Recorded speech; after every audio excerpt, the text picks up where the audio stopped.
Suriye'nin Kobani kentinde IŞİD ile YPG güçleri arasındaki şiddetli çatışmalar bugün de devam etti. Sabah saatlerinde şiddetlenen çatışmaların hemen ardından koalisyon güçlerine ait uçaklar kentin doğu bölgesini IŞİD'in mevzilerinin olduğu bölgeye yoğun bir bombardıman gerçekleştirdi. Bombardımanın ardından kentin üzerini beyaz bir duman tabakasının kapladığını gördük.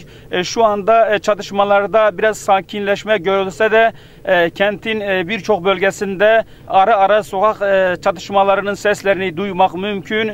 Yine kentin çeşitli bölgelerinde IŞİD ve peşmerge güçlerinin karşılıklı attığı havan mermilerinin düşmesi sonucu kentin birçok bölgesinde havan mermilerinin isabet etmesinden dolayı çıkan dumanları da görmek mümkün. Düne dönecek olursak Düney'in gerçekten Kobani'deki gelişmelerin belki en önemli bir safhası yaşandı.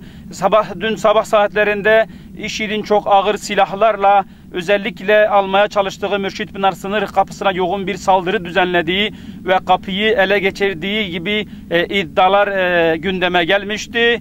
Bu iddiaların hemen ardından kentin birçok yerinde şiddetli çatışmalar yaşanmıştı.